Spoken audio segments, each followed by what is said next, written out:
Madame, mademoiselle, monsieur, bonsoir.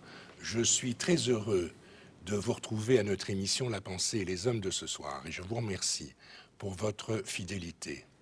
Nous allons évoquer ce soir un roman policier maçonnique. Ce n'est pas le premier qui soit paru, mais celui-ci, vous allez le voir, il est assez original. Il est écrit par un grand savant de notre université libre de Bruxelles, un spécialiste de l'histoire des religions, donc quelqu'un de tout à fait qualifié pour nous parler de la franc-maçonnerie et des épisodes policiers qui peuvent se dérouler tout autour. Je vous retrouve dans un instant avec mon invité, après notre générique.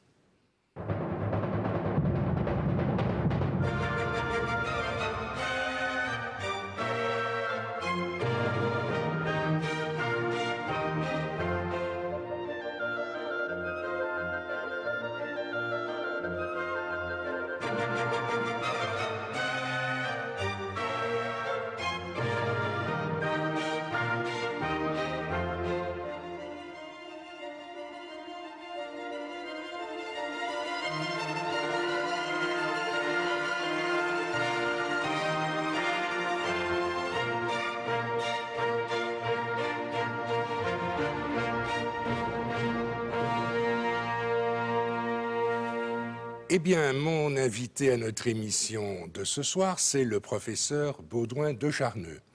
Vous êtes Baudouin de Charneux, directeur du Centre interdisciplinaire de recherche sur les religions et la laïcité, non, des études sur les religions et la laïcité. À l'ULB, entre nous, on dit le CIERL, mais j'essaye de dire le titre au complet. Vous êtes un spécialiste de l'histoire des religions, vous êtes membre de l'Académie royale de Belgique, et alors un grand savant, comme je disais d'entrée de jeu, va écrire un roman policier, qui plus est, un roman policier maçonnique, qui a été préfacé par l'abbé Éric de Beukeler. Alors, votre roman s'intitule « Meurtre en cabale », sous-titre « Une enquête du professeur Julius Alexander », ouvrage publié aux éditions EME.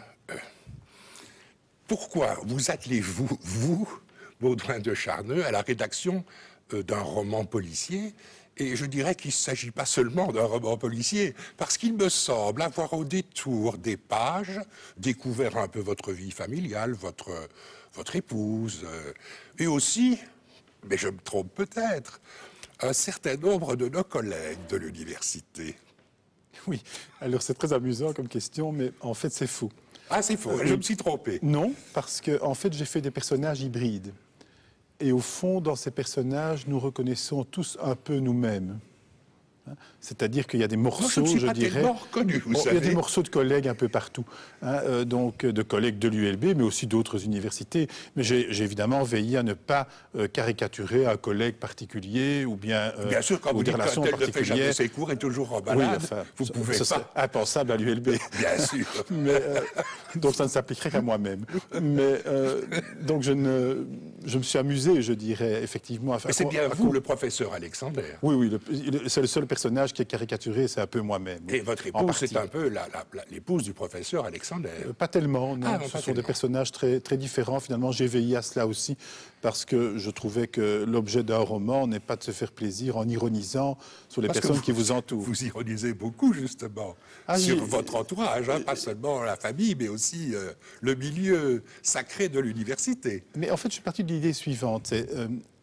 Si vous avez observé, vous êtes un homme de littérature, donc vous connaissez ça mieux que moi, si vous avez observé ce qui se passe d'ordinaire dans les romans policiers, le héros, ou le détective, c'est quelqu'un qui est entièrement libre. Que le Poirot est tout à fait libre, Miss Marple est une vieille dame qui ne regarde pas la fenêtre, Maigret il va partout, Tintin il se promène avec Milou, qui n'est pas encombrant, etc. Donc tous ces héros sont libres ou bien avec un faire-valoir. Et j'ai postulé que j'allais prendre le contre-pied, et j'ai voulu prendre un personnage qui, lui, n'est absolument pas libre, donc il a derrière lui le fardeau d'une vie familiale, des enfants, un travail, des collègues, un doyen épouvantable. Il travaille dans une toute petite université, donc qui est une université française où il est à huis clos, parce que souvent c'est comme ça dans les petites institutions, ils sont à huis clos, ce qui est très différent d'ailleurs de mon alma mater. Donc j'ai essayé de créer un personnage qui, évidemment, profondément dans la contingence. histoire de faire sourire. Ce qui d'ailleurs m'a posé alors des problèmes par la suite, parce que comment le faire voyager, comment permettre ses déplacements, hein, j'ai donc redécouvert l'œuf et la poule en écrivant, et donc je lui ai accolé un ami qui lui fait souvent des déplacements à sa place. Et alors pourquoi avoir placé l'intrigue dans le milieu de la franc-maçonnerie? Alors, il y a plusieurs milieux qui s'interpénètrent. Il y a le milieu académique, Oui. et donc un milieu académique catholique d'une petite université en France que j'imagine, donc qui n'existe pas.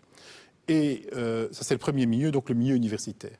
Le deuxième milieu est le milieu de la franc-maçonnerie, car le narrateur est franc-maçon.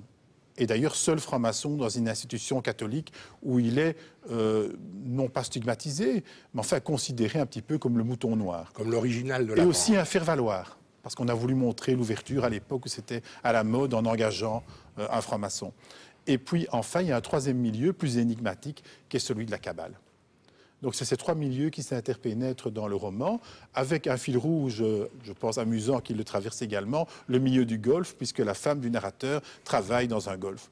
Ah oui, alors là, sur le golf, vous êtes intarissable, mais aussi sur la franc-maçonnerie et sur les aspects kabbalistiques. Est-ce que c'est important, cela, les liens entre la Kabbale et la franc-maçonnerie dans le monde d'aujourd'hui? La franc-maçonnerie, dans certains de ses rites, s'inspire un peu du monde kabbalistique, mais la Kabbale est revenue aussi à la mode au niveau des médias, notamment via des personnages comme Madonna et autres. Et donc, je voulais un peu démystifier cet univers et montrer à quel type d'aberration il peut conduire. En fait, finalement, le cœur idéologique de mon petit récit, c'est d'essayer de montrer que tout le monde confond le secret initiatique avec le secret de Polichinelle.